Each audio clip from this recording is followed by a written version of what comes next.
Hello and welcome to part 20 of my L4D2 mapping tutorial series. In this video, I will go over how to create the intro camera sequence found in the first level of a campaign. Intro cameras rely on an animated invisible prop that the camera follows. Because of this, we're limited to choose from what Valve made for their official maps. But if you're looking to be creative and don't mind spending a little extra time, we can make our own for use in our maps. For now, I'll show how to set up all the entities and logic for the intro, and later in the video we'll go over swapping out the stock animated camera model for a custom one. Let's go into the first map of our campaign. Before anything, we need to make sure the intro music is set up properly. Go to Map, then Map Properties. Look for Music Post Fixed String. This setting determines which official campaign set of music plays in the map. On the screen are all the default campaign music themes that you can type into here. Make sure Start Music Type is set to Mission Start. Now we can get started making the intro. Place down 4 info survivor position entities. Make sure these are not making contact with the ground. If they are, shift them up by 1 unit. In the properties, name each of them position _ followed by the name of a survivor from the crew you are using. I'm using the L4D2 survivor, so I will be naming these entities after them. In the survivor name option, write the same name of the survivor in all lowercase.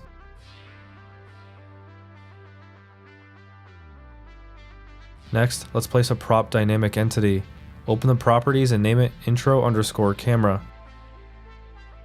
Double click on world model. Type in the search bar ghost anim. This is a tiny little invisible animated model that will be used as the position for the camera. There's many to choose from. Going to the sequences tab gives you a hint at what intro animations the model has. For my map, I will use the one simply named ghostanim.mdl. because it has hard rains animation, which I know to be very simple. Back to the class info tab, we will set the render mode value to don't render so that we don't see the model in game. Off to the side, we will place down some more entities. Add 2 logic relay entities. Add 1 env fade entity. Finally, add 4 point view control survivor entities. Additionally, if you don't already have an info director entity in your map, place one down now and name it Director. Name the first logic relay intro _ relay. Name the second logic relay intro _ relay _ finish. Name the env fade entity intro _ fade. Set the duration to 1 second and the hold fade value to 0.5. In the flags tab, check fade from. Then name all the point view control survivor entities intro _ followed by the name of a survivor followed by cam. This first one will be named intro _ coach cam. Set the parent to intro _ camera, which is the invisible camera prop from earlier. Set the field of view to anything, preferably between 30 and 70. Change seconds to reach FOV target to 0. In the flags tab, check set FOV. Set the same values for the rest of the view control entities, and change the name to a different survivor for each. Back to the first logic relay, open the properties and go to the outputs tab. We will be making lots of outputs here. If you don't understand how the input-output system works, I recommend watching my video where I go over it in depth with various examples, although it's not really necessary to progress further. Now, first output will be on trigger, targeting the director entity, via the input force survivor positions. Add another output on trigger, target the director, via the input start intro. Another output on trigger, target one of the view control entities via the input set parent attachment, with a parameter override of attachment _1 with a capital A. Copy this output and paste it 3 times, and change the target entity to each of the view control entities. Add another output on trigger, target the env fade entity via the input fade. Add another output, target one of the info survivor position entities via the input set view control, with a parameter override of the name of their corresponding view control entity. Give it a little delay of 0.1 seconds. Copy and paste this 3 more times and change the target entity and parameter override to a different survivor. Another output on trigger, target the invisible camera prop called intro _ camera via the input set animation, with a parameter override of C4M1 _ intro, or whichever animation you want, with a delay of 0.2. Last output, on trigger, target the second logic relay named intro relay finish via this input trigger. This last output will end the intro sequence, so we should give it a delay of around 6 to 10 seconds to let the intro play out fully. Adjust this delay later if the sequence looks awkward in game. Now open the second logic relay and go to the Outputs tab. Make a new output on trigger. Target one of the view control entities via the input Start Movement. Copy and paste this output 3 times and change the target entity to each of the view control entities. New output on trigger. Target the director entity via this input Release Survivor Positions. Give it a delay of 1 second. Last output here, on trigger, target the director via this input Finish Intro with a delay of 1 second. Done here. We have the logic set up, but to fire the first relay to make the intro play, we need to go to the info director entity, open the outputs, and make one last output. On gameplay start, target the first relay named intro_relay via this input trigger. After a compile, our intro will now play when we load in. It may be pointed in the wrong direction, so you'll have to adjust the invisible animated model and recompile to check.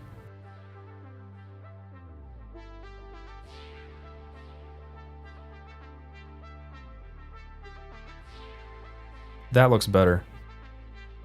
Additionally, in the survivor position entities, you can set an animation that the individual survivor will play when the intro sequence is active.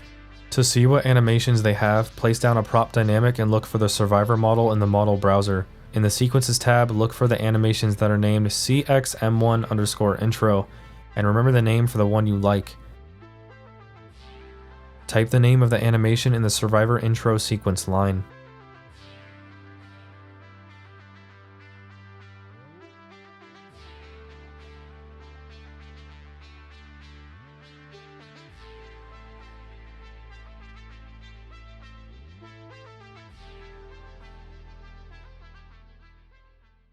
If your map is capable of running multiple game modes, you will need to ensure the intro does not play when loaded in game modes like survival. In the info game mode entity, make a new output on survival post IO, type an intro with an asterisk at the end as the target entity via this input kill. The asterisk is a wildcard, meaning that everything with the name intro in the beginning will be targeted. Now the intro will not play in survival. Finally, we'll go over how to make your own custom intro camera animation. It requires significantly more time to make, but I promise I will do my best to explain it as intuitively as possible. You'll need to download Blender, a 3D modeling program, and 2 add-ons for it, that being Source.io and Blender Source Tools. You'll also need a tool called Crowbar, which is used to compile a model to make it usable in Hammer. Download links to all of them will be in the description. Once we have Blender up, click Edit in the top left and select Preferences. Click Add-ons and click the little arrow in the top right of this window. Click Install from Disk and locate the zip files of Source.io and Blender Source Tools, then click Install. Now we can get to work. To rotate the camera, hold middle mouse and drag. To move the camera, hold Shift and middle mouse and drag. Delete everything by clicking on them in the top right and pressing Delete. Click Add on the top left, hover over Mesh, and select Cone. A panel will show up on the bottom left. Change the vertices to 3 and change the Z location to 1. This pyramid is a little visualizer of the animation we will soon create. Now we'll go back to the Add panel and add an armature. Animated models require an armature, or skeleton, to be animated. In the bottom left panel, change the Z location to -4.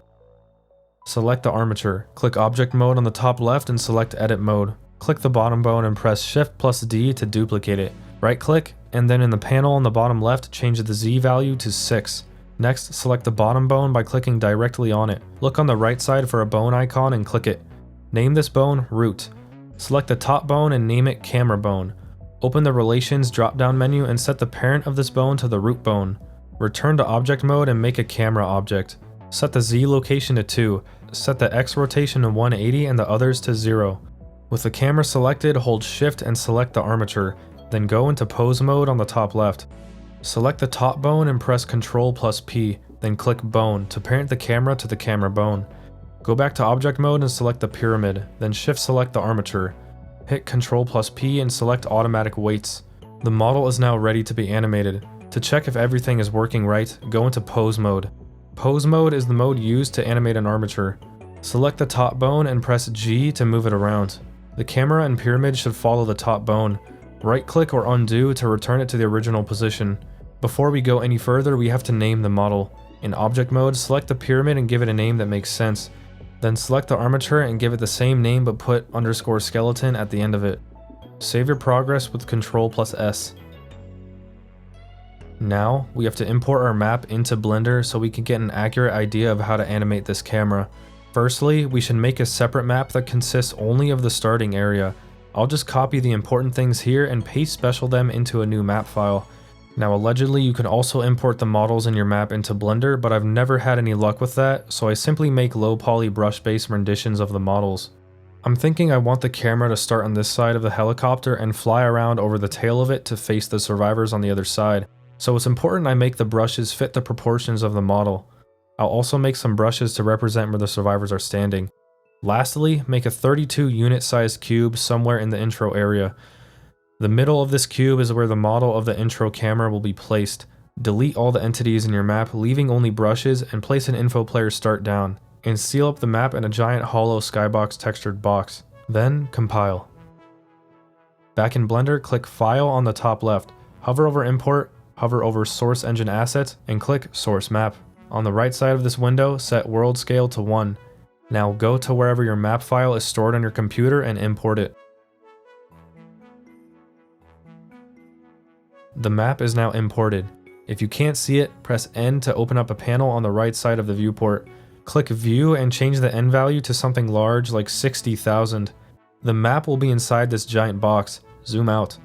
Select the box and go into Edit mode. Click outside of the map to deselect everything. Hover over a vertex of this box and press L, then press UVs. Press Delete and select Faces. This should reveal the map to us. In object mode, select the pyramid, the skeleton, and the camera, and press G. Then move it to the center of that cube we made earlier. The bottom root bone should be located directly in the center. You can hold Ctrl while moving to snap to the grid. Utilize the 1, 3, and 7 keys on the numpad to get isometric perspectives, where you can move and rotate in 2 dimensions instead of all 3. Click the icon that looks like the 2 squares to enable X-ray mode. We're almost ready to animate, we just need to do a couple more things. Click the icon that looks like a printer on the right. Under the Format drop-down menu, set the FPS to 30. In the Frame Range drop-down menu, set the frame start to 0 and the end value to something big like 1000. We'll be going back to this later. Then, in Object Mode with the camera selected, click the camera icon on the right. Change the lens unit to Field of View, and set it to a value you want. I recommend anything between 40 and 70. The lower the number, the more zoomed in it will look. Finally, we can get started animating the path the camera will follow. Hit the Animation tab on the top of Blender. This will probably move your view far away from where it was previously, so just select the skeleton on the top right and press period on the numpad to center your view on the selected object. Select the skeleton in object mode and then switch to pose mode. Select the top bone and move it by pressing G.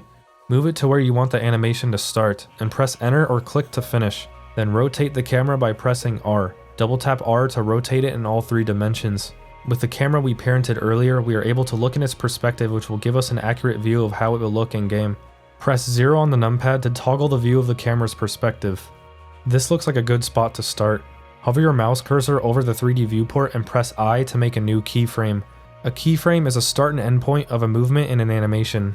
Next, move the playhead some frames ahead. Remember, this animation is in 30 frames per second, so 1 second is 30 on the timeline. Now move the playhead and move the bone to the next position and press I to set a new keyframe. Keep doing this as much as you need for your animation. You can also adjust the timing of a keyframe by selecting it, pressing G, and moving the mouse. You can overwrite a keyframe by placing the playhead on an existing keyframe, moving the bone, and pressing I.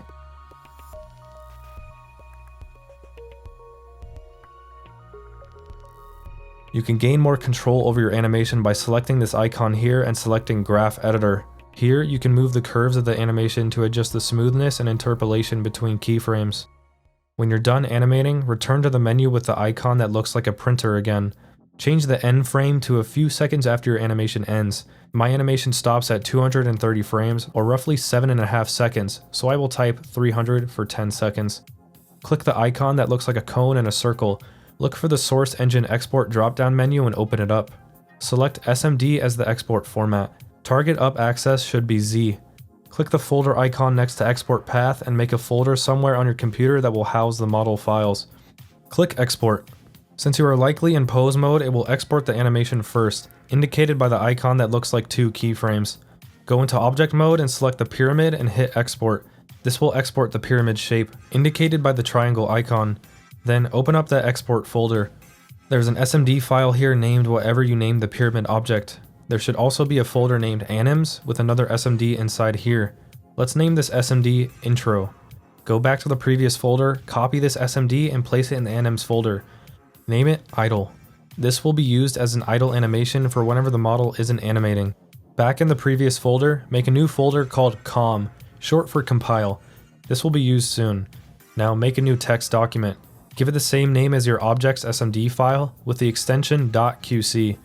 The QC file tells the game how to utilize the models and animations we made. Open it up in Notepad. We're going to be typing a good amount in here, so get ready. Pay attention to the quotation marks, formatting, and syntax as I type. First line will dictate the name of the model and where it's located in the game files, relative to the models folder. Type in $model name, followed by a location. As an example, I will use tutorial/intro/introcamera.mdl. Make 2 new lines and type in $body group space body. Make a new line and an open curly bracket. Another new line followed by an indent, type in studio, followed by the name of the .smd that is located in the same folder as the QC file, in quotes. Make a new line with a closing curly bracket. Make 2 new lines and type in $cd materials space models /. This line designates textures, but we don't need to since this model is invisible, so just leave it here. 2 new lines, then type in $attachment, then in quotes attachment, then in quotes camera bone, 000 rotate 090. What this line does is create an attachment point on the camera bone named attachment. Without this line, we would not be able to make the intro camera follow the animation we painstakingly created. I put a 90-degree rotation in the y-axis because for my testing, this is what is needed to put the attachment point in the correct direction. Make 2 more lines, then type in $define bone space root, followed by 2 empty quotes, followed by 12 zeros with spaces in between. Copy this line and paste it on a new line. Change root to camera bone. In the empty quotes, type in root. Make 2 new lines and type in $sequence space idle with an open curly bracket at the end. Make a new line and indent and type in quotes anim/idle.smd. Make a new line and type in snap, followed by a new line and type in FPS 30, and close the sequence with a new line and a closing curly bracket. Copy this whole sequence and paste it 2 lines below, changing idle to intro. And that's it for the QC file. All that's left to do is compile the model and put it in Hammer. Download Crowbar and open it. In the Setup Games tab at the top, search for Left 4 Dead 2 and see if the file paths are correct. It should be already. If not, fix it by clicking Browse on each line and finding what the respective line is looking for. Go to the Compile tab, hit the first Browse button on the top right and select the QC file we just made. For the output folder, we will choose the folder named COM that we made before. Under Game that has the model compiler, select Left 4 Dead 2. Hit Compile. Check for any errors in the compile log. We're good here. Go inside the COM folder to see that there is now a folder called Models. Keep going to see that our model is inside here. Let's just copy the whole Models folder and paste it either in your custom content game folder or in the game files directly. I prefer making a custom content game folder as it's easier to access everything you put in it. If you want to learn how to make that, check out part 15 of my tutorial series where I go over making custom assets. Now that's done, we can move back over to Hammer. With the logic already set up from the first part of this video, we can just change the model of the prop dynamic to our own. Grab that 32 unit size cube from way back and paste it into the real map. Move our model into the center of this cube. Go to the first logic relay and set the parameters of the outputs with set parent attachment to just attachment in lowercase. Change the output with the set animation parameter to just intro. Then make sure the delay between triggering the second logic relay matches the length of your animation. Mine ends in roughly 7.6 seconds, but I want a little bit of a pause, so I will bump it up to a delay of 8.3 seconds. Make sure the FOV you animated for is set in the point view control entities. Compile our map and check it out in game. It might be pointed in the wrong direction, that's fine, just rotate it and try again. Looks good to me.